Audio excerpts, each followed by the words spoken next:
pour la manifestation de ta gloire dans la vie de chacun de nous. C'est au nom de Jésus que nous avons prié.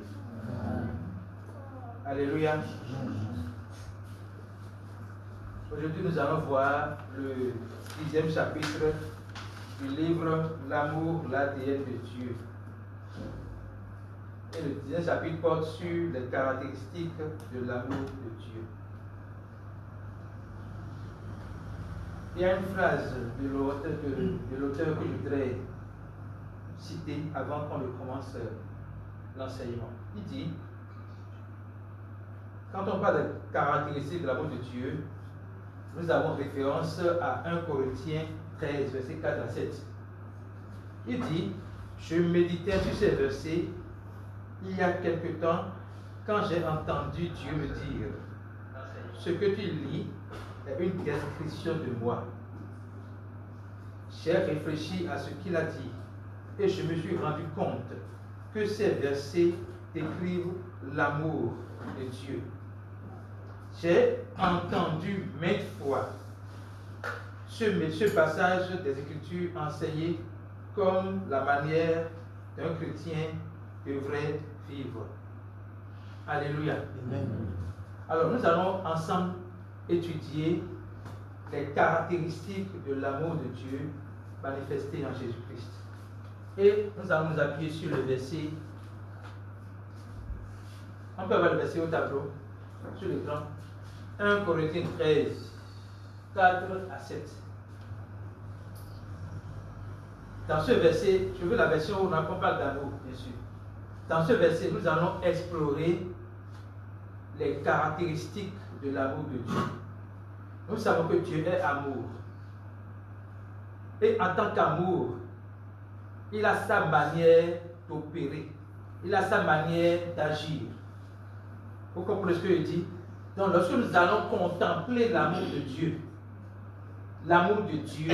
nous pourrions nous-mêmes manifester cet amour.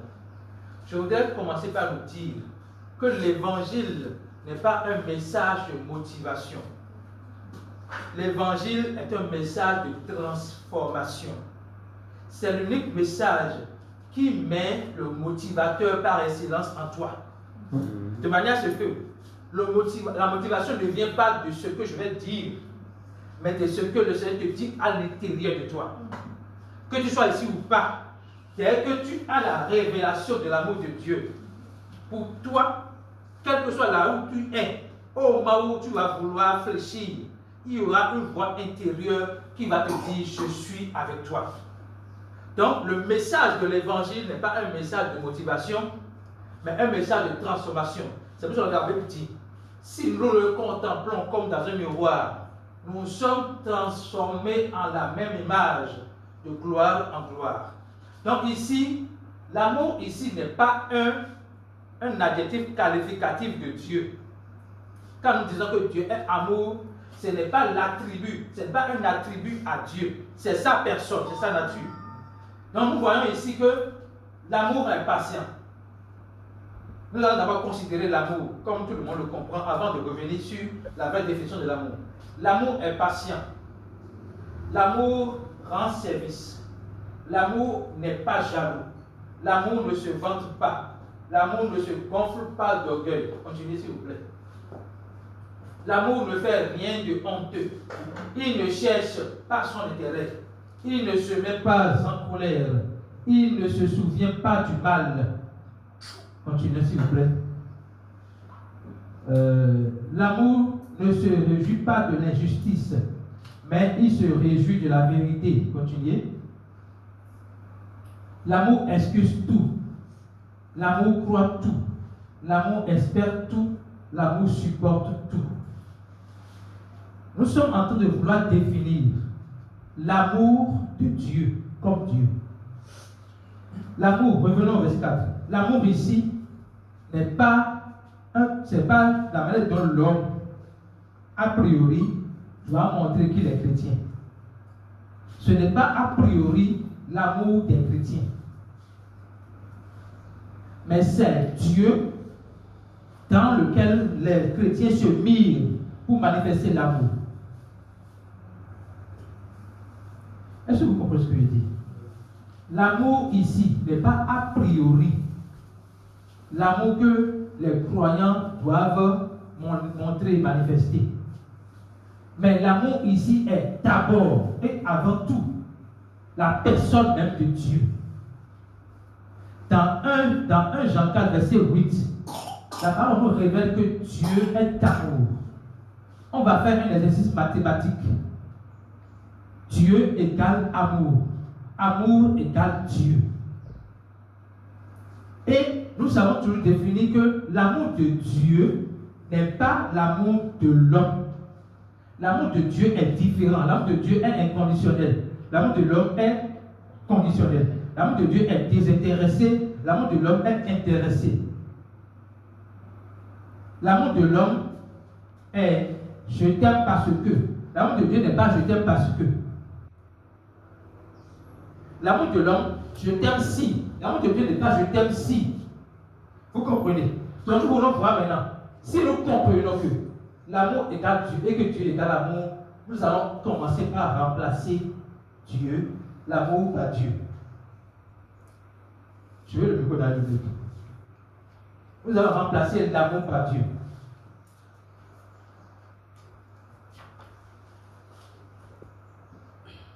Dieu est, quelqu'un m'accompagne s'il vous plaît. Dieu est patient. Quand on dit que Dieu est patient, nous allons voir si réellement Dieu est patient. À quel moment Dieu a démontré sa patience? Quand nous avons connaissance. Le passage qui nous révèle la patience de Dieu, surtout dans 1 Pierre, vous allez voir que Pierre révèle que la patience de Dieu a duré plus de 120 ans au jour de Noé. Noé a pris 120 ans pour construire l'arche de Noé. Et l'arche de Noé représentait la personne même de Jésus-Christ. Il a pris 120 ans pour prêcher l'évangile à ses contemporains de l'époque, pour leur dire, entrez dans l'arche signifie croyez en Jésus-Christ. Entrez dans l'arche et vous serez sauvés. Pour les péchés que nous avions commis appellent un jugement. Ce jugement, c'est le déluge. Et le déluge va venir pour que vous échappiez au jugement, pour que vous ne soyez pas jugés. Entrez dans l'arche. Pendant 120 ans, Dieu a patienté. Dieu a montré sa patience au-delà d'un siècle. Pour nous montrer combien Dieu est patient. Écoutez bien. Dieu a montré sa patience au-delà d'un siècle. Pour nous montrer comment Dieu est patient. Et quand nous connaissons des gens qui ne vivent pas comme les chrétiens ou comme nous souhaitons que les gens vivent, nous sommes en colère, nous sommes impatients qu'ils reçoivent Jésus-Christ. Ok? Donc quand nous leur prêchons l'évangile, nous espérons qu'ils acceptent l'évangile. Mais Dieu, dans sa patience, concède le fait qu'on peut aller prêcher l'évangile à quelqu'un, la personne ne peut pas accepter. Mais Dieu ne s'arrête pas là. Dieu continue de toujours envoyer quelqu'un vers cette personne pour lui permettre un jour, avant sa mort, de croire à ce message de l'amour de Dieu pour lui et de pouvoir être sauvé. Alléluia. Et nous savons que, en étant croyants, parce que nous avons cru en Jésus-Christ, parce que nous avons accepté que Jésus-Christ est mort pour nos péchés, enseveli et ressuscité, nous sommes identiques à Dieu par Jésus-Christ. Ça veut dire que l'amour qui est l'ADN de Dieu est en nous. Romains 5, verset 5, s'il vous plaît. Romains 5, verset 5, on va revenir ici. L'amour de Dieu, cette espérance ne tombe point, ne tombe pas. En effet, Dieu a répandu son amour dans nos cœurs par le Saint-Esprit qu'il nous a donné. Dieu a répandu son amour, pas l'amour de quiconque, mais son amour dans nos cœurs, par le Saint-Esprit qu'il nous a donné. Ça veut dire que tout chrétien a l'amour de Dieu en lui. Ce qui fait qu'un chrétien, c'est parce qu'il a l'amour de Dieu en lui. Et avec l'amour de Dieu en lui, il a tout ce que nous allons voir comme caractéristique de l'amour de Dieu en lui. Alléluia. Revenons au verset 1 Corinthiens 13. Donc, quand on dit que Dieu est patient et que nous sommes conscients que l'amour de Dieu est en nous, ça veut dire que nous avons la capacité d'être patients. Donc, un chrétien ne prie pas pour être patient, parce qu'il a déjà la patience en lui.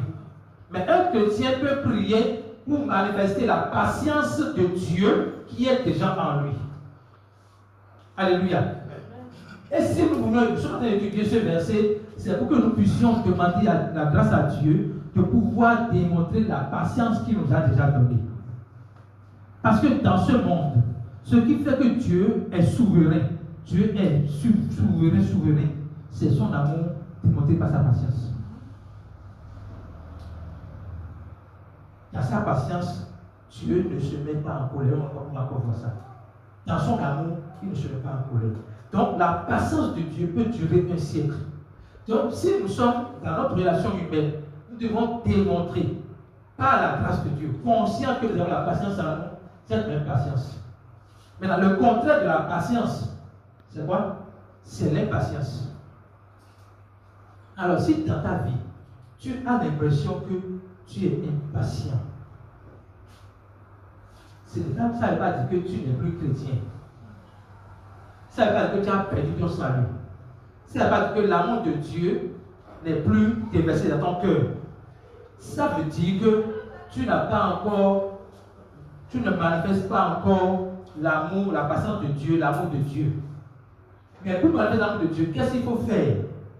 La parole fait savoir que nous tous, le visage découvert, contemplant comme dans un miroir Christ, sommes transformés en la même image de gloire en gloire. Donc, le seul semence d'étudier les caractères de l'homme de Dieu, je voudrais que chacun fasse un exercice personnel. Si tu vois que tu es trop impatient, tu te donnes l'obligation d'étudier la patience de Dieu dans la Bible, de contempler la patience de Dieu dans la Bible. C'est un exercice personnel. En contemplant la patience de Dieu, tu vas finir par manifester la patience de Dieu. Ce n'est pas par ta force, mais par l'Esprit Saint qui te révèle la patience de Dieu que tu vas manifester la patience de Dieu. Donc, suivons bien ce qu'on dit. Lorsque nous allons évoluer dans les caractéristiques, commençons par se dire, est-ce que je coche cette case-là? Est-ce que je manifeste la patience de Dieu? Ah oui, je manifeste un peu. Donc je dois encore faire un peu plus. Non, je ne manifeste pas du tout. Je dois contempler jusqu'à ce que cela soit vrai dans mon cœur et tangible aux yeux des autres. Alléluia. Dieu rend service. Dieu rend service. De manière pratique, comment est-ce que Dieu a rendu service? Dieu a regardé l'humanité. Il a vu que nous sommes perdus à cause d'un seul péché, le péché d'Adam. Il a dit, je vais venir moi-même prendre la place d'un serviteur. Jésus a dit, celui qui veut être le plus grand, qu'il soit le serviteur de tous. Jésus n'a pas dit ça, n'a pas dit cela sans le pratiquer, sans le montrer. Ok? En disant, Dieu rend service. Dieu nous montre que je suis le modèle que vous allez suivre lorsque vous voulez rendre service. Dans votre mentalité, quelle que soit votre position, dites-vous, vous êtes au service des plus petits. Vous êtes au service des plus humbles. Et Dieu a laissé son trône, a laissé sa royauté, a laissé sa divinité pour porter des vêtements corporels, pour se faire semblable à nous. Donc, le principe de rendre service, c'est de se faire égaux aux hommes, aux gens à qui nous voulons servir. Je reprends. Le principe de rendre service, c'est de se faire égaux. C'est de mettre à la même place que les gens que nous voulons servir. Paul dira, je suis avec les païens, je me comporte d'une manière. Avec les poids de compte d'une manière. C'est pour dire que chaque fois quand je veux rendre service, je dois m'infiltrer dans la vie des gens pour pouvoir les aider, pour pouvoir leur rendre service. Il ne s'agit pas de fumer cigarette avec celui qui fume cigarette, non. Mais c'est de savoir sa mentalité, c'est de comprendre sa mentalité pour pouvoir non pas le juger, mais le servir pour le délivrer de la cigarette. Vous comprenez? Donc Jésus a rendu service. Plus encore, c'est lui qui a lavé les pieds des disciples pour leur montrer son niveau d'humilité. Donc l'autre principe du service rendu, c'est l'humilité. Jésus pourra dire, approuvez de moi, car je suis doux et humble de cœur. Ici, chacun va voir, est-ce que j'ai l'aptitude pour rendre service? Est-ce que j'ai la facilité de rendre service? Si ce n'est pas le cas, je médite, je creuse comment Dieu a rendu service. Et en contemplant le service de Dieu, pour moi, je pourrais m'inspirer de son service pour rendre service aux autres, pour servir mes frères et mes sœurs. Alléluia. Est-ce que ça peut aller? Troisième phrase, Dieu n'est pas jaloux. Dieu n'est pas jaloux. Il y a un verset dans l'Ancien Testament qui dit que Dieu est un Dieu jaloux. N'est-ce pas? Nous savons que pour comprendre l'Ancien Testament, il faut comprendre le Nouveau Testament. Si vous ne comprenez pas le Nouveau Testament, vous ne pouvez pas comprendre l'Ancien Testament. Le verset dans l'Ancien Testament dit que Dieu est un Dieu jaloux. Vous n'êtes pas en train de mettre l'accent sur la jalousie qui amène à la vengeance, qui amène à la mesquinerie, qui amène à la surmagerie. Dieu est en train de dire, la parole est en train de dire, Dieu est un Dieu qui aime précieusement. Je donne un exemple pratique pour vous compreniez. Lorsque nous avons un message aussi précieux, quel est le commandement que Dieu nous donne? Gardez le message. Comment on peut garder ce message? On garde ce message avec précaution, avec jalousie, avec sérieux. Ce n'est pas dans le sens négatif. Quand on dit que Dieu est Dieu jaloux, ce n'est pas que Dieu envie quelqu'un, ce n'est pas que Dieu cherche à développer la surmagerie, la mesquinerie, la vengeance. Non. Dieu garde ce qu'il donne comme précieux. Il est précieux lui-même. Et ce qu'il donne est précieux. Il nous exhorte à garder ce qu'il nous donne avec précaution. Donc quand on dit ici que Dieu n'est point jaloux, c'est pour corriger cette mentalité de Dieu. Nous avons un Dieu jaloux, pour corriger cette mentalité. Dieu n'est pas un Dieu jaloux dans le sens que Dieu ne peut pas développer la mesquinerie, la surmagerie, quoi que ce soit. Qu'est-ce qui nous rend jaloux? Je vais donner des exemples pratiques, naturels. Quelqu'un est jaloux ici de Elon Musk. Est-ce que quelqu'un est jaloux ici de Elon Musk? Personne. Maintenant, le jour Patricia va sortir le son des bêtes du jeu. Nous sommes dans la même famille. Elle sort son bêtes du jeu. Et elle devient milliardaire. Donc, dites-nous la vérité. Est-ce qu'on ne serait pas jaloux d'elle? On ne serait pas jaloux d'elle? Disons la vérité, s'il vous plaît. On va l'envier. On sera jaloux de ce que quelqu'un parmi nous. C'est que la jalousie est d'abord. La jalousie naît de la comparaison. C'est là que j'en viens en fait. La jalousie naît de la comparaison. Personne ne se compare à Elon Musk. Mais quelqu'un peut se comparer à Episcopat ou à quelqu'un d'autre. Parce que jusqu'à hier, Episcopat, on peut manger dans la même assiette. On peut porter les mêmes vêtements. On peut vivre dans le même cadre. Et que demain, elle change de niveau de vie. Parce qu'il y a comparaison. La jalousie naît. Mais pourquoi Dieu n'est pas jaloux? Personne ne peut se comparer à Dieu. Personne ne peut se comparer à Dieu. Donc Dieu ne peut pas se comparer à quelqu'un. Il y a des personnes qui disent, je ne dirais à ça, Tokewa. Je ne dirais Elle est qu'elle à savoir. Vous comprenez? Donc, Dieu n'est pas, personne ne peut se comparer à Dieu. Dieu est Dieu. Personne ne peut. Donc, on lui fait jaloux. Quand les gens disent Dieu est jaloux du diable, comment il peut être jaloux de quelqu'un qui ne le gagne pas? Comment Dieu peut être jaloux de quelqu'un qui l'a vaincu? Dieu, vous comprenez? Comment Dieu peut être jaloux de quelqu'un qui est sans puissance? Non. Dieu n'est pas jaloux. Et lorsque nous développons la jalousie, et je mets l'accent sur qui parle de la comparaison, la jalousie qui parle de la comparaison, et de cette jalousie va naître les ressentiments, la mesquinerie, la survoiserie, ainsi de suite. Lorsque nous commençons par voir cette jalousie d'être en nous, s'il vous plaît, commençons par se dire, nous devons ressembler à Christ. Pourquoi? Parce que nous avons l'amour de Dieu en nous. Là, nous avons la personne à qui personne ne peut se comparer en nous. Donc, nous devons guérir. Écoutez, nous devons guérir du complexe de supériorité et d'infériorité. Personne n'est supérieur à toi.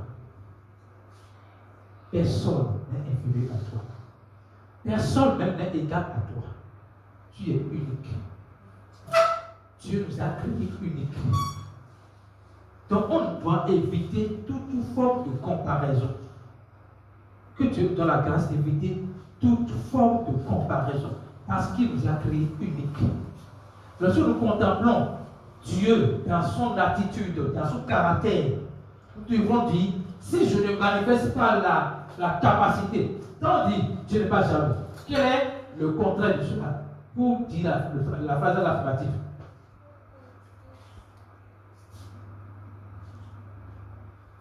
Dieu se suffit à lui-même. Vous comprenez? Dieu se suffit à lui-même. Il dit à Paul dit, ta grâce me suffit. C'est pas de l'égoïsme que de démontrer ou de manifester l'autosuffisance que Dieu a mis en nous. Ce n'est pas de l'égoïsme. Nous devons développer l'autosuffisance. Dieu se suffit à lui-même. Donc, celui qui se suffit à lui-même, quand est-ce qu'il va avoir des ressentiments ou se comparer à qui soit un chrétien? Alléluia. Continuons maintenant. Dieu ne se vante pas. Voilà quelqu'un qui a créé le ciel et la terre, qui a créé les galaxies et tout ce que nous voyons, mais qui ne met pas sa joie dans ça. Vous comprenez? C'est lui qui est le Seigneur des Seigneurs. C'est lui qui a créé le ciel et la terre et tout ce qui ça contient. Mais il ne se vante pas de cela.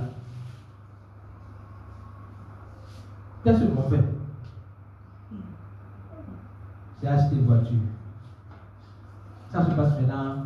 On voit ça sur TikTok. Quelqu'un achète une voiture.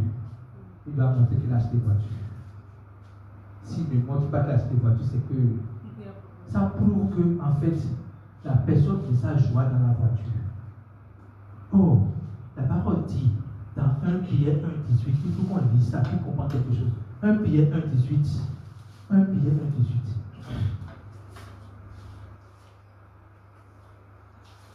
1,18. La sœur va là. La façon de vivre que nous avons reçue, que vous avez reçue de vos ancêtres, ne menait à rien. Mais vous le savez, Dieu a payé un grand prix. Pour vous libérer de cette façon de vivre. Quand on parle de façon de vivre, on parle de mentalité. Ok? En effet, il n'a pas fait avec des choses qui peuvent s'abîmer, s'abîmer, comme l'or et l'argent. L'or et l'argent. Dieu montre que même l'or et l'argent peuvent s'abîmer. Autrement, tout ce que l'or et l'argent peuvent acheter peuvent s'abîmer. Maintenant, voilà quelque chose. Est-ce que notre orgueil doit être dans l'or et l'argent ou dans le grand prix? Dans le grand prix. Notre orgueil, notre fierté doit être enracinée, non pas dans l'or et l'argent, et de ce que l'or et l'argent procurent, mais dans le grand prix. Pourquoi c'est dans le grand prix? Verset 19.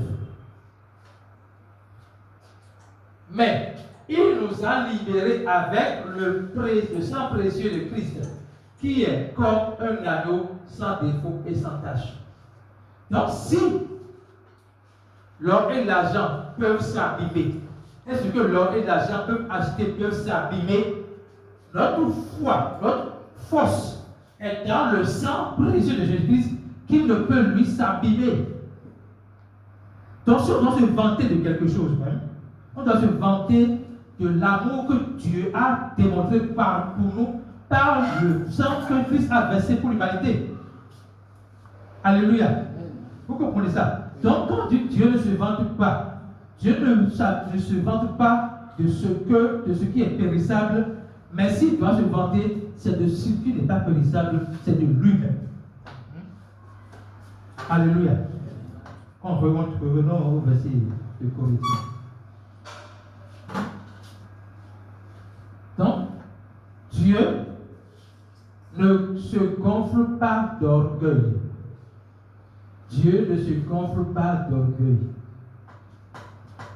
Il y a une chose que le Seigneur a combattue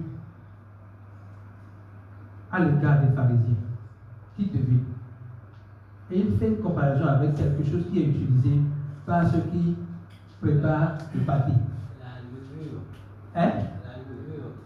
Le levain. Le levain. Ok? Qu'est-ce que le levain fait? Ça fait gonfler. Donc, ce que le Seigneur a combattu chez les pharisiens, c'est le levain qui leur donne de l'orgueil. Et ici, Dieu ne se gonfle pas d'orgueil. L'autre chose que nous allons voir, que nous voyons tous, c'est quand tu mets l'eau sur le carré, qu'est-ce que le carré fait? Ça se gonfle. Ça veut dire que Dieu n'a pas créé le carré gonflé. C'est quelque chose qui fait gonfler le carré. Dieu n'a pas créé la pâte gonflée. C'est le levain qui fait gonfler la pâte. Vous comprenez? Donc, ce qui fait que Dieu ne se gonfle pas d'orgueil, c'est parce qu'il n'y a rien qui sort de l'extérieur qui peut le faire. Il n'y a rien de l'extérieur. Écoutez bien. Il n'y a rien de l'extérieur qui s'ajoute à lui pour que lui se gonfle. Vous comprenez? De la même manière, ce qui fait que nous pouvons être gonflés d'orgueil, c'est quelque chose de l'extérieur. Ce n'est pas de l'intérieur, jamais. Si nous ne permettons pas quelque chose de l'extérieur de vous faire gonfler d'orgueil, nous serons humbles. Le contraire de l'orgueil, c'est quoi? C'est humble. Si nous capitalisons la capacité que Dieu nous a donnée d'être humble, il a dit, apprenez de moi, car je suis tout et humble de cœur. Si nous prenons conscience que ce n'est pas que nous allons prier pour être humble, nous allons contempler Christ humble pour être humble. Vous comprenez ce que je dis? Nous allons contempler Christ qui est humble pour être humble. Et comment Christ est humilié? Philippiens 2, verset 8 à 9. Nous allons voir clairement comment Christ est humilié. Parce que Jésus n'a rien fait. Il n'a rien n'est dit ici que Jésus n'a pas appliqué. Vous comprenez? Philippiens 2, verset 8. Voyons bien comment Jésus s'est humilié. Il s'est fait plus petit. Il s'est fait plus petit encore. Il a obéi jusqu'à la mort. Et il est mort sur la croix. S'il te plaît, repars au verset 7. Et on va revenir en bas.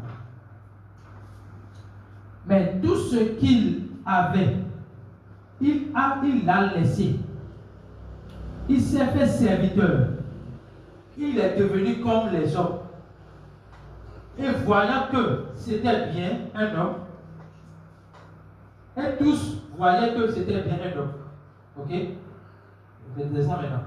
Je veux que tu me donnes une autre version, s'il te plaît. Une autre version. Une autre version. Il s'est humilié lui-même. Écoutez bien, ce n'est pas qu'on l'a humilié. Ce n'est pas qu'on a humilié Jésus. Ce qui s'est passé, le fait qu'on l'a flagellé, on voit ça comme de l'humiliation. Mais c'est lui-même qui s'est humilié. Écoutez bien, écoutez bien ce que je veux dire. Pour ne pas être affecté par l'humiliation des hommes, ou de vous humilier vous-même d'abord. Je reprends. Pour ne pas être affecté par l'humiliation des hommes que vous allez vivre certainement, vous devez vous humilier vous-même. Vous humilier veut dire quoi? Vous dépouiller de tout ce qui peut vous faire sentir je me sens. Vous devez vous dépouiller de ça. Pour pouvoir ne pas être affecté par l'humiliation qui viendra des hommes. Quand on parle d'humiliation, écoutez bien, ce n'est pas seulement ceux qui sont pauvres qui sont humiliés. Il y a plus riche que les riches. Vous comprenez? Tu es riche, non? Il y a plus riche que toi. Ok? Donc, pour toi, personne ne peut t'humilier. Le plus riche que toi, là, peut t'écraser. Il peut t'humilier. Vous comprenez ce que je dis? Donc, pour que tu ne sois pas affecté par l'humiliation que les hommes vont te faire subir demain, il faut que tu t'humilies en te dépouillant de toute passion et désir de la chair. Que Dieu me donne la grâce. Donc il dit, il s'est humilié lui-même, se rendant obéissant jusqu'à la mort, même à la mort sur la croix. Alléluia. Donc, Dieu ne se vante pas d'orgueil parce qu'il est humble. Il s'est humilié lui-même. Il a laissé sa divinité pour épouser l'humanité, afin de donner à l'humanité sa divinité.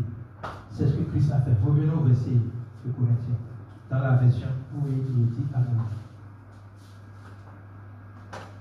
Verset de Corinthiens. Alléluia. Dieu, non, continue le verset 5, chapitre, verset 5 maintenant. Donc, l'amour ne fait rien de honteux. Dieu ne fait rien de honteux. Dieu ne fait rien de honteux. Dieu ne fait rien de honteux. Ça que tout ce que Dieu fait épouse la gloire. Je reprends. Dieu ne fait rien de honteux veut dire l'empreinte de Dieu égale gloire. L'empreinte de Dieu égale gloire. Ici, nous allons apprendre de Dieu comment nous allons pouvoir agir, manifester la gloire de Dieu au travers nos pensées, nos paroles et nos actions. Dieu ne fait rien de honteux. Quand on fait quelque chose de honteux là, est-ce qu'on le fait devant le monde entier? Est-ce qu'on le fait devant le public? Répondez-moi s'il vous plaît. Quand on fait quelque chose de honteux, on le fait en cachette. Ok? Dieu voudrait que nous puissions vivre comme des gens vrais, transparents. On n'a rien, on n'a pas honte de se montrer tel que nous sommes. Écoutez bien, c'est important que vous compreniez ça. On n'a pas honte de paraître. On doit éviter de paraître. Ici, quand on dit que Dieu fait rien de honteux, ce qu'il fait est un point de gloire. Quand tu parais, tu n'es pas. Oh, Dieu voudrait que nous soyons. Il voudrait que nous nous appelions sur notre identité. Il ne s'agit pas de paraître, il s'agit d'être. Il s'agit de vivre de manière que notre action, nos pensées, nos paroles soient empreintes de gloire. Dieu ne cherche point son intérêt. Dieu ne cherche point son intérêt. La preuve que l'amour de Dieu est un amour désintéressé, je trouve encore ici. Dieu ne cherche point son intérêt. Et il a dit, si nous voulons nous servir les uns les autres, nous devons nous intéresser à quoi en priorité? Quel est notre intérêt? Essayez de me répondre s'il vous plaît. Quel est le focus de notre premier intérêt? Qui me répond?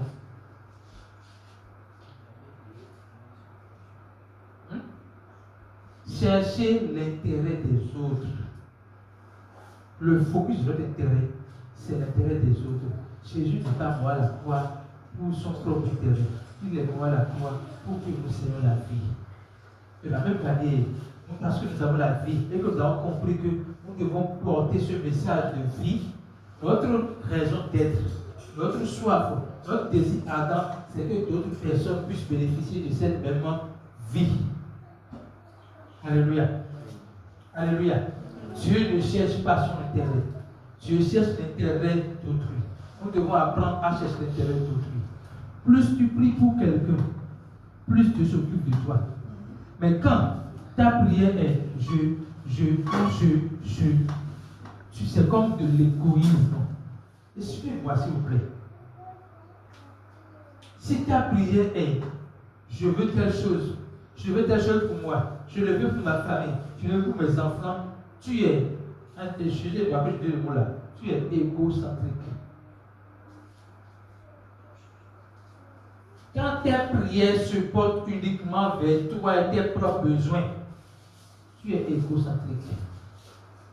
Mais quand tes prières se portent vers les autres, quand tu cherches à bénir les autres, quand tu cherches à ta prière, tu veux que d'autres personnes soient bénies, tu montres à Dieu que tu es en train d'épouser sa vision de l'amour. L'amour désintéressé, c'est l'amour qui porte les regards sur les autres, pas sur lui-même. Et plus nous allons manifester cet amour, en montrant, en nous occupant des autres, Dieu s'occupera de nous. Et d'ailleurs, pour être plus pratique, quand tu commences par penser aux autres, c'est que tu effaces tes besoins. Vous comprenez ce que je dis? Quand tu commences par penser aux autres, tu es en train de dire à Dieu, mes besoins sont déjà pourvus. Donc tu ne te soucies plus même de tes propres besoins. Et effectivement, lorsque tu vas commencer par travailler à penser aux autres, il faut que telle personne soit bénie par moi. Il faut que j'apporte telle chose à telle personne. Même si tu n'as pas encore les ressources, le fait que tu aies ce désir-là, c'est le Seigneur qui vient à nous le vouloir et le faire. Le fait que tu as ce désir-là, tu as la capacité de le faire. Dieu te donnera la capacité de le faire. Et en même temps, il va couvrir tes arrêts, tes besoins personnels, il va les couvrir sans que tu n'aies à prier pour ça. Alléluia. Alléluia. Dieu ne se met pas en colère. Dieu ne se met pas en colère. Dans la Bible, nous lisons la colère de Dieu.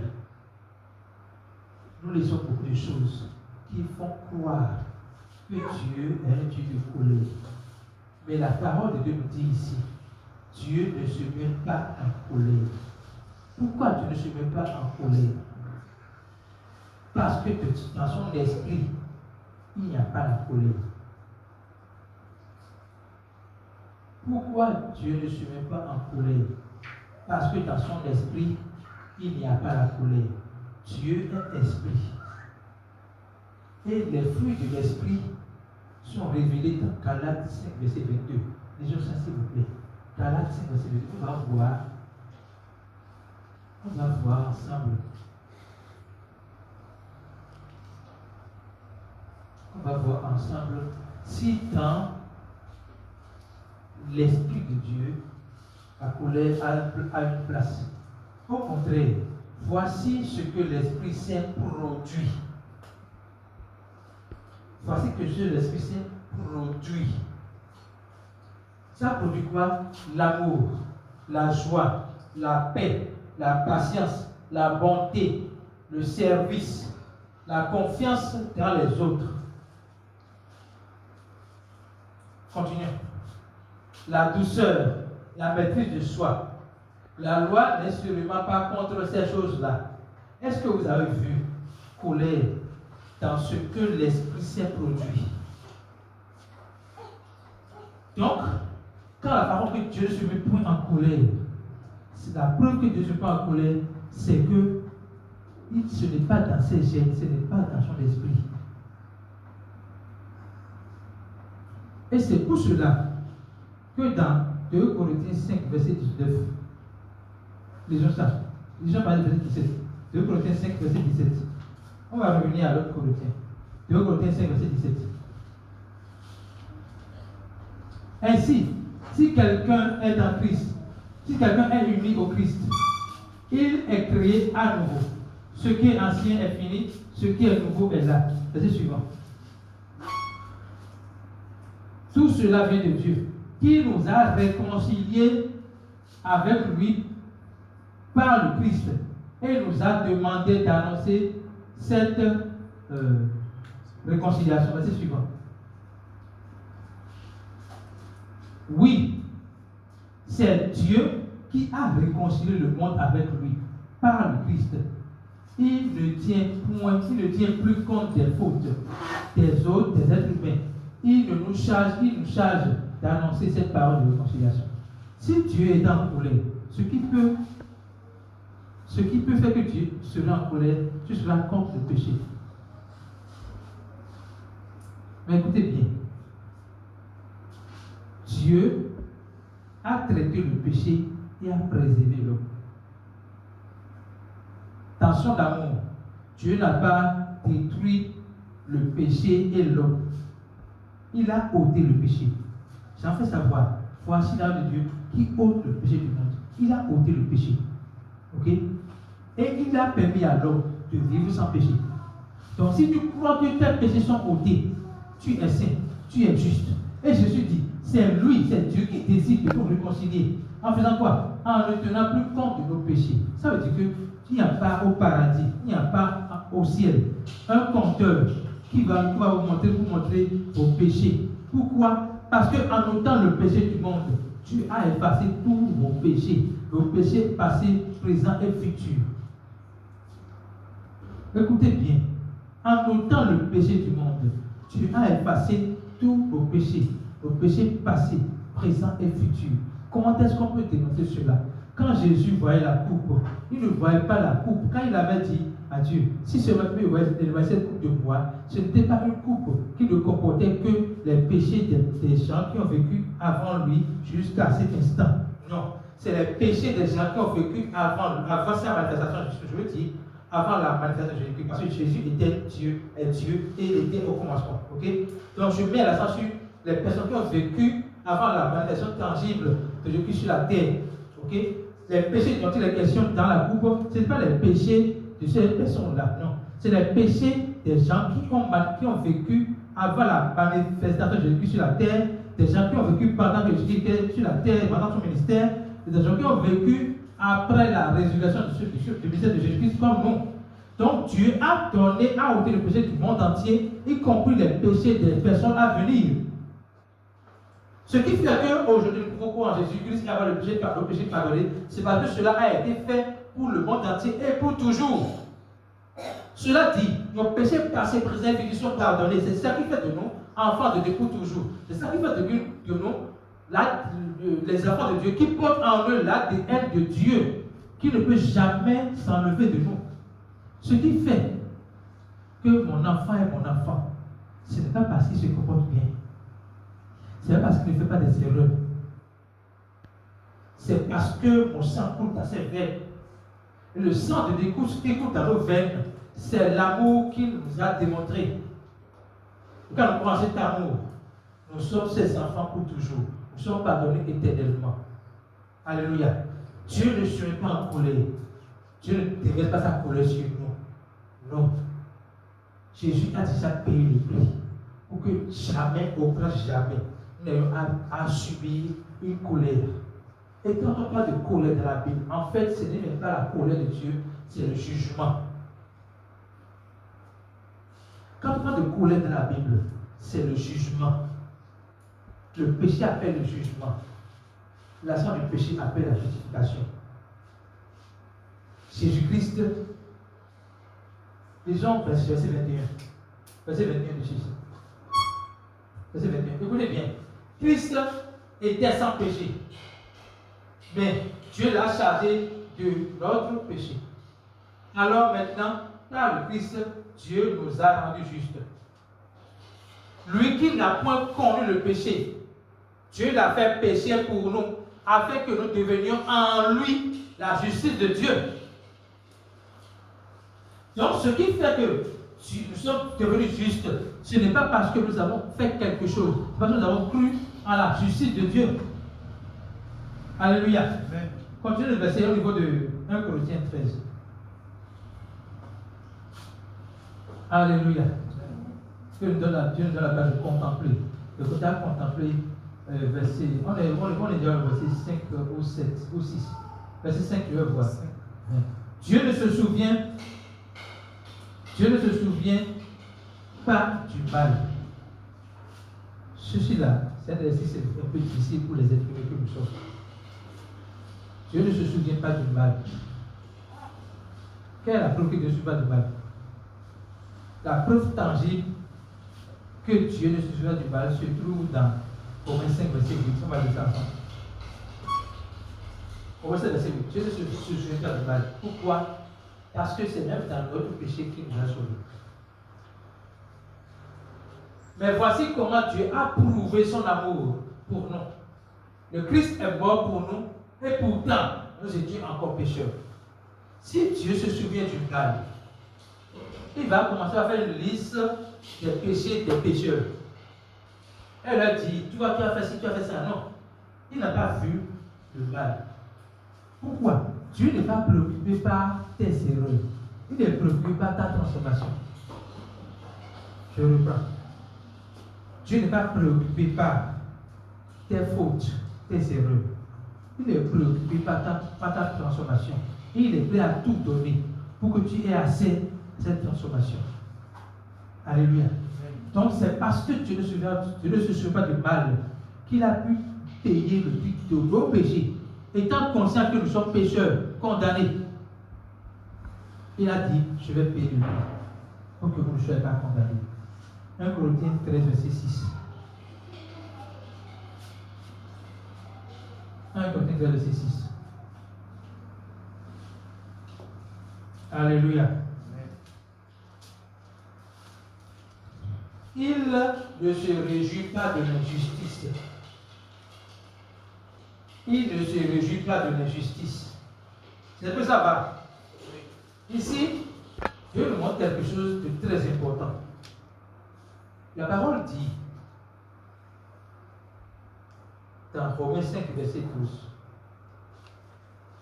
par un seul homme, le péché est entré dans le monde. Et par le péché, la mort. Et la mort s'est étendue sur tous les hommes. Et il dit, ainsi, tous ont péché.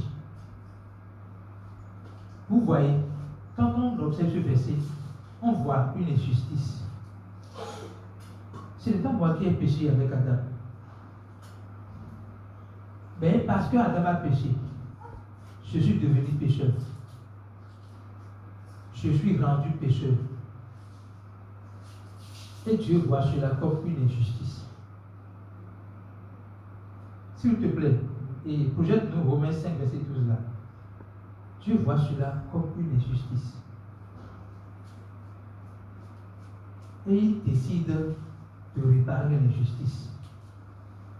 Le péché est entré dans le monde à cause d'un seul homme, Adam. Et le péché a amené la mort. Alors la mort a touché tous les êtres humains parce que tous ont péché. Je n'ai rien fait et on dit que j'ai péché. Cela implique quelque chose d'important que nous devons comprendre. Cela implique que ce qui fait de toi pécheur n'est pas tes actions, mais la nature que nous avions héritée d'Adam. Mais Dieu, alléluia, nous a dépouillé de cette nature-là par ce sacrifice. Alléluia. Mais comment il a fait? Romains, verset 17 toujours, verset 17 de Romains 5. Verset 17 ou 18. Verset 17, on va voir d'abord. Verset 17. Verset 17.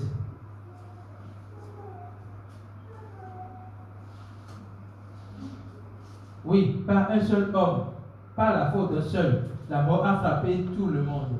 Mais par le seul Jésus-Christ, les êtres humains reçoivent beaucoup plus de Dieu. Il leur donne gratuitement ses bienfaits et les rend justes. Par Christ, ils vivront et ils seront rois avec lui. Trouve-moi le verset Louis, s'il te plaît. Tout le même verset. Je vais mettre ça sur un point.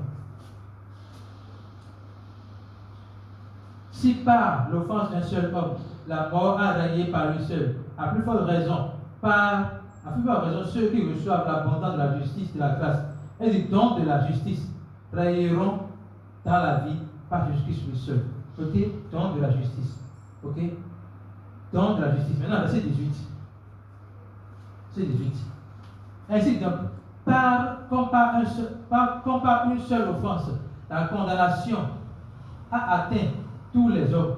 De même, par un seul acte de justice, la justification qui donne la vie s'étend à tous les hommes. Donc, le verset 17 parle du don de la justice, et le verset 18 parle de l'acte de justice qui donne la justification. Alors, pour vous, quel est l'acte de justice qui nous donne la justification? Répondez s'il vous plaît. Quel est l'acte de justice? Allez-y. Vous n'avez pas d'idée? Hein? La crucifixion. Donc, l'acte de justice, c'est pas un discours, quoi. C'est pas un discours, c'est un acte. La crucifixion de Jésus-Christ, le fait que Jésus-Christ a été crucifié à la croix, il est mort enseveli, c'est ça qui est l'acte de justice. Parce que Dieu voit le fait que nous sommes pécheurs sans avoir commis un péché comme une justice. Et il donne sa justice au travers du sacrifice de Jésus-Christ. Si tu crois, tu es juste. Tu es dépouillé de la nature pécheresse d'Adam. Alléluia. Revenons au verset de Corinthiens. Revenons au verset de Corinthiens. Verset 6. On a été au verset 6. Il ne se réjouit pas de l'injustice, mais il se réjouit de la vérité. Dieu se réjouit de la vérité. Ok? Parce qu'il est lui-même vérité. Et nous devons continuer à nous inspirer de cette caractéristique-là pour dire nous devons vivre dans la vérité. La parole dit que Jésus-Christ était vrai. Exemple, quand ils sont venus à Jésus-Christ, ils ont dit je sais que tu es un homme vrai. Être un homme vrai, c'est-à-dire Jésus est vérité, mais il est quand même un homme vrai. Sa parole est authentique. Il ne dit pas une parole sur laquelle il revient. Quand il dit une parole, cette parole est chargée de vérité. Ça dit sa personne. Alléluia. Continue le verset 7. Voilà. Dieu excuse tout. Dieu excuse tout. Sur la croix. Et c'est un verset, c'est bizarre, mais c'est un verset que j'ai utilisé quand j'étais dans l'église catholique, le jour de mon engagement. On fait un engagement dans l'église catholique. Je ne sais pas comment on appelle ça clairement. Hein? C'est toujours engagement. Engagement. Et c'est ce verset, je le commence le verset, mais j'ai dit, Père, pardonne-le, car il ne savent pas ce qu'ils font. Et lorsque j'ai commencé par étudier la parole de Dieu, beaucoup plus ici, j'ai vu quelque chose. Revenons au verset là. Là où Jésus a dit, Père, pardonne-le, car il ne savent pas ce qu'ils font. Si on peut voir ce verset, on tape sur les mots. J'ai dit, comment? Au début, j'ai dit, est-ce que ce n'est pas un mensonge? Est-ce que ce n'est pas un mensonge? Est-ce que ce n'est pas faux? Ce que Jésus disait. Est-ce que c'était vrai dans son cœur? Ce qu'il disait. On vient de te frapper. On t'a malmené. On t'a humilié. On t'a couronné d'épines. On a déchiré l'habit sur toi. On t'a fait tout ça. On t'a crucifié. Et tu dis, Père, pardonne-le, car ils ne savent pas ce qu'ils font. Et pour prouver que Dieu excuse tout, là, la raison pour laquelle Dieu excuse tout, c'est parce que Dieu ne nous tient pas comme responsables ou coupables de ce que nous faisons. Nous ne sommes pas coupables de nos actes. Ceux qui ont frappé Jésus-Christ n'étaient pas coupables de leurs actes. Jésus lui m'a dit, leur a sonné. En fond, là, j'aime la version fond. Quand on si quand il dit, leur a sonné pour la puissance des ténèbres. Jésus s'est donné à leur puissance. Il s'est livré. Donc, en se livrant à la puissance du diable, en se livrant à la puissance du diable de ce moment-là, Dieu voulait engloutir la puissance du diable. Ok? Maintenant, en suivant la puissance du diable, le diable n'est pas un être humain. Le diable doit utiliser des êtres humains pour faire ce que les êtres humains vont faire, c'est-à-dire j'ai tué Jésus-Christ. Parce que la mission du diable était de tuer Jésus-Christ parce qu'il croyait que en tuant Jésus-Christ, ce serait la fin. Sauf que Jésus lui-même dit, personne ne m'a tué. Je donne ma vie pour la reprendre. Donc Jésus s'est donné.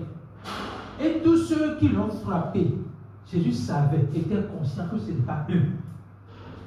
Autrement, ceux qui ont frappé Jésus-Christ étaient innocents. Donc la raison pour laquelle Dieu excuse tout, c'est parce qu'il est conscient que nous sommes innocents de nos erreurs. C'est vrai, en tant qu'humains, on peut nous tenir responsables de nos erreurs. Mais en réalité, nous sommes innocents de nos erreurs. Et sachant que nous sommes innocents de nos erreurs, il ne nous tient pas à rigueur. Il excuse tout. Il pardonne tout. Si Dieu va tenir compte de nos fautes, il ne peut pas avoir une relation de paix avec nous. Alléluia. Est-ce que vous avez été capable une fois de dire à vos enfants que vous n'allez pas manger parce qu'ils vous ont désobéi? Non. Si ton enfant te demande de respect ou bien te fait parce que tu veux, est-ce que pour ça, tu dis tu ne veux pas manger? Non. Donc Dieu n'est pas capable de tenir compte de nos péchés pour avoir une relation avec nous. Alléluia. Dieu croit tout. Dieu espère tout, Dieu supporte tout. On va voir. Quand on dit que Dieu croit tout, vous pouvez trouver un être humain sur la terre et dire qu'il est le prototype du diable. Si c'est un être humain, Dieu croit qu'il y a un meilleur en lui. Parce que Dieu n'a pas créé quelqu'un mauvais. Il a créé les hommes bons. Quand il a créé les hommes, il a dit que c'est bon. Donc en réalité, il n'y a pas un homme mauvais. L'homme pour Dieu est bon. Maintenant, s'il a un caractère mauvais, cela ne veut pas dire qu'il est mauvais. Dieu croit toujours qu'il y a le bon en nous. Quand on dit que Dieu croit tout, c'est qu'il croit qu'il a le bon en nous. Ça ne veut pas dire que Dieu croit en tes mensonges. Vous comprenez ce que je dis? Ça ne veut pas dire que Dieu croit en nos mensonges. Non, non, non. Dieu croit tout. Veut dire que Dieu croit dans le meilleur qui est en nous. Le meilleur qu'il a placé en nous. Dieu espère tout. Dieu espère qu'un jour, nous puissions reconnaître son amour. Nous puissions apprécier son amour. Nous puissions manifester son amour. C'est ce qu'il a, c'est notre expression d'espérance. Dieu espère tout, nous appelle également à avoir de l'espoir. C'est dans Romains 5, 18. Dites-moi ça, Romains 5, 18. Je veux voir. Non, non, c'est pas ça. C'est pas ça, Romains 5, 18. Il est dit, Abraham, espérance, contre toute espérance, Abraham crut. Quel est l'appel que Dieu nous donne? Quand on dit que Dieu espère tout, ça veut dire qu'il n'y a rien qui fait douter d'une porte de sortie à Dieu. Lorsque le peuple d'Israël devait partir de l'Égypte, devant la mer, les Israélites avaient peur. Même Moïse avait peur. Mais il mettait la pression à Moïse. Moïse a demandé à Dieu, que dois-je faire? Il dit, traverse le bâton et ça va s'ouvrir. La baisse est ouverte. Ça veut dire quoi? C'est une prophétie que je vais vous donner. Quelles que soient les difficultés que vous traversez, croyez que la porte devant vous n'est pas fermée. Dieu est capable de pouvoir franchir, donner une mission, donner une porte ouverte à cette situation. Et vous allez trouver une possibilité de sortir de cette situation. Je déclare par Jésus-Christ qu'aucune porte n'est fermée devant nous. Quelles que soient nos difficultés, une porte est ouverte pour nous, afin que nous puissions être libérés de notre captivité, nous puissions être libérés de nos difficultés, au nom de Jésus-Christ. Nous allons voir que la parole dit que Dieu supporte tout. Dieu supporte nos caprices. Mais ce qui fait que Dieu supporte nos caprices, pas d'ici. Il croit en nous. Il espère que nous allons croire en lui. Et pour ça, Dieu supporte tout. Dieu croit en nous. Dieu nous invite à croire dans la vie du Christ dans nos frères et sœurs. Dieu nous invite à croire que ceux qui n'ont pas encore Christ peuvent avoir encore Christ. Dieu nous invite à croire, à garder cet espoir-là, que pendant que nous prêchons l'évangile, les gens vont croire, les gens vont accepter Christ et vont être véritablement posés par sa personne. Alléluia. Amen. Quelle est la conclusion de ce message? L'amour de Dieu est pour nous. L'amour de Dieu est pour nous. Dieu nous aime par son amour. Et son amour est en nous. Tant qu'on peut la caractère de l'amour de Dieu, quand nous voyons la manière dont Dieu pense, Dieu voit, Dieu agit, nous allons manifester cet amour. Et pour cela, nous devons contempler l'amour de Dieu à temps et à long temps pour pouvoir le manifester. Que le Seigneur nous donne la grâce et la force. Levons-nous sur nos pieds.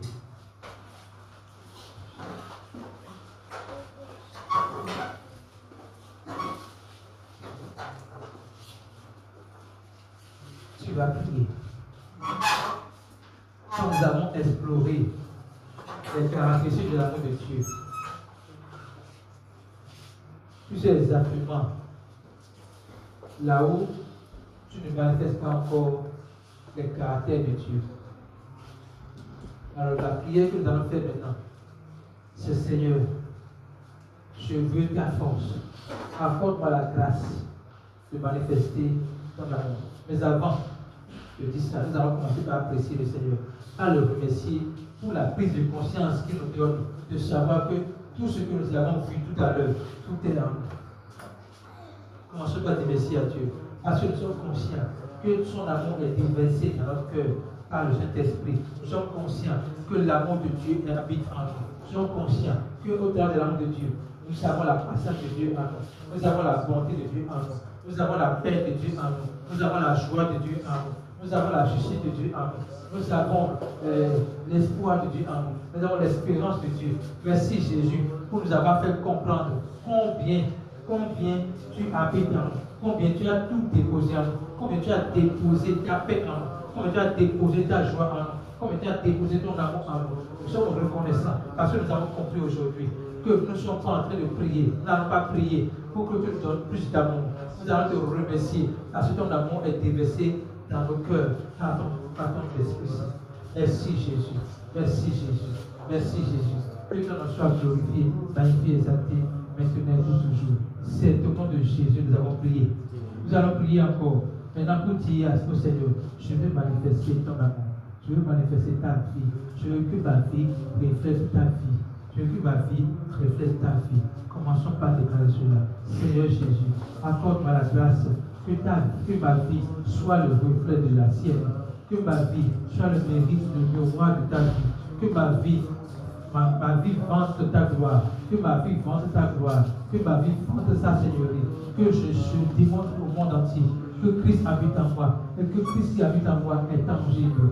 Merci Jésus pour la force que tu me donnes. Pour la grâce que tu me donnes de manifester ta patience. Merci Jésus pour la force que tu me donnes, pour la grâce que tu me donnes de manifester ton pardon. Merci Jésus pour la force que tu me donnes de manifester ta joie. Merci Jésus pour la force que tu me donnes de manifester ta paix. Merci Jésus pour la force que tu me donnes de manifester ta justice. Merci Jésus pour la force que tu me donnes de manifester ton humilité. Oui Seigneur Jésus, je veux être humble comme toi. Je veux manifester l'humilité comme toi. Merci Jésus pour ta grâce. Merci Jésus pour ta grâce. Merci Jésus pour ta grâce. Merci Jésus pour ta grâce. Accorde-moi la force de te ressembler. Je veux te ressembler. Je veux te ressembler. Je ne veux pas paraître, mais je veux te ressembler. Je veux te ressembler. Je veux que le monde entier voit Christ briller au travers de moi. Que la gloire qui est sur moi soit visible aux yeux du monde entier. Merci Jésus, parce que je veux te ressembler. Je veux te ressembler. Que ton nom soit béni. Maintenant à jamais. C'est au nom de Jésus que nous avons prié. Nous allons prier pour nos frères et sœurs qui n'ont pas encore reçu l'amour de Dieu, qui n'ont pas encore compris l'amour de Dieu, qui ne savent même pas que l'amour de Dieu est déjà déversé dans leur cœur.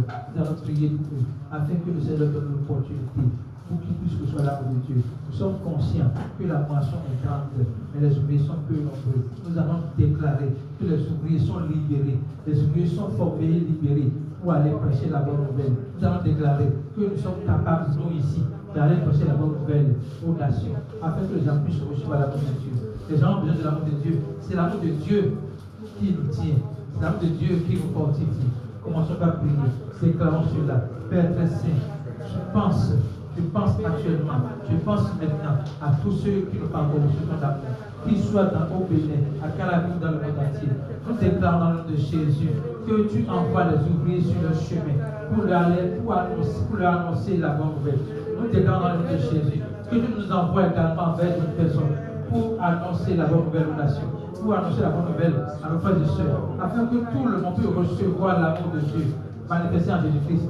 Que tout le monde puisse recevoir l'amour de Dieu manifesté en Jésus-Christ. Merci Jésus parce que cela est fait.